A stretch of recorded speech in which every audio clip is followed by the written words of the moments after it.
Calculated column और major में क्या डिफरेंस होता है? कैलकुलेटेड कॉलम का जो इवैल्यूएशन कॉन्टेक्स्ट होता है वो रो कॉन्टेक्स्ट होता है, मतलब कि हर रो के लिए वैल्यू कैलकुलेट होती है।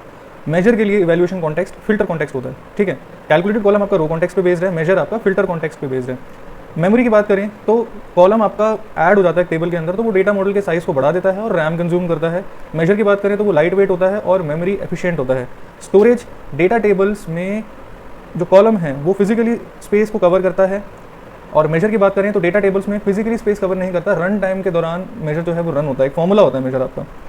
रिलेशनशिप की बात करें, कॉलम जो होता है वो रिलेशनशिप्स और कीज क्रिएट करने के लिए यूज़ हो सकता है। जब हम डेटा मॉडलिंग करते हैं, दो कॉलम्स को कनेक्ट करते हैं, उसके लिए हमें कैलकुलेटेड कॉलम हमारा हेल्प में आएगा। मेजर की बात करें, मेजर से हम रिलेशनशिप डिफाइन नहीं कर सकते। अगर हम डायरेक्ट फंक्शन के बिहेवियर की बात करें तो रो लेवल फंक्शंस हो गए, जैसे रिलेटेड, एफ, जो भी आप रो बाय रो कैलकुलेशन करना चाहते हैं वो आपके कॉलम पर लगेंगे। जो एग्रीगेशन फंक्शंस हो गए, सम, एवरेज, कैलकुलेट आप यूज़ करते हैं, वो मेजर में यूज़ होंगे। अब एग्जांपल के थ्रू मैं आपको मेजर बताता हूँ कि मेजर क्या होता है। फॉर एग्जांपल मैंने एक यहाँ पे टेबल बना दी, एक मैट्रिक्स बना दी, आप देख सकते हैं रोज में कंट्रीज हैं और राइट साइड्स पे हमारे प्रोडक्ट लाइन है। आप देख सकते हो कि वैल्यूज पॉपुलेट हो रही हैं। वैल्यूज कैसे पॉपुलेट हो रही हैं, इसके लिए हमने बनाया है एक मेजर, टोटल क्वांटिटी। तो टोटल क्वांटिटी क्या कर रहा है, सम निकाल रहा है क्वांटिटी ऑर्डर का।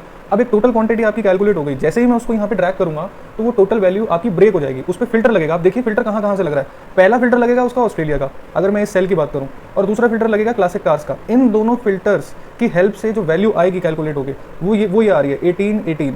सिमिलरली हर सेल की वैल्यू कैलकुलेट होगी। तो ये हो गया मेजर कि मेजर कैसे काम कर सकता है।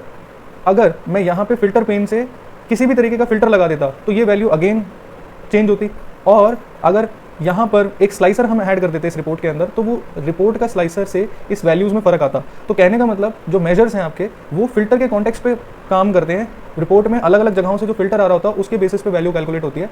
अगर कॉलम की बात करूँ, कैलकुलेटेड कॉलम, तो बेसिकली आप जो टेबल्स होती हैं, जो हमारी टेबल्स हम लोड कराते हैं, उसके अंदर आप कोई कैलकुलेशन करके एक कॉलम कैलकुलेट करते हो फॉर्मूला लगा के। जैसे हमने यहाँ पे एम्प्लॉय का नेम निकाला हुआ है सिंपल। अगर आपको मैं एक टेबल दिखाऊं सेल्स वाली, यहाँ पर हमने एक सिंपल कैलकुलेशन की हुई है टोटल सेल की। तो टोटल सेल हमने कैसे निकाला है, टोटल सेल हमने निकाला है क्वांटिटी ऑर्डर्ड और प्राइस ईच। तो होगा क्या, क्वांटिटी ऑर्डर्स और प्राइस ईच कॉलम हर रो पे मल्टीप्लाई होगा। पहले ये वैल्यू कैलकुलेट हुई, फिर दूसरी रो पे जाएगा, दो कॉलम मल्टीप्लाई होंगे, फिर एक वैल्यू आएगी, ऐसे करके सो ऑन। तो ये हो गया कैलकुलेटेड कॉलम, जो कि रो कॉन्टेक्स्ट पे काम करता है, रो बाय रो वैल्यू को कैलकुलेट करता है। आई होप आपको ये डिफरेंस समझ में आ गया होगा। आपको ये वीडियो पसंद आई तो इस वीडियो को लाइक करें और चैनल को सब्सक्राइब करें।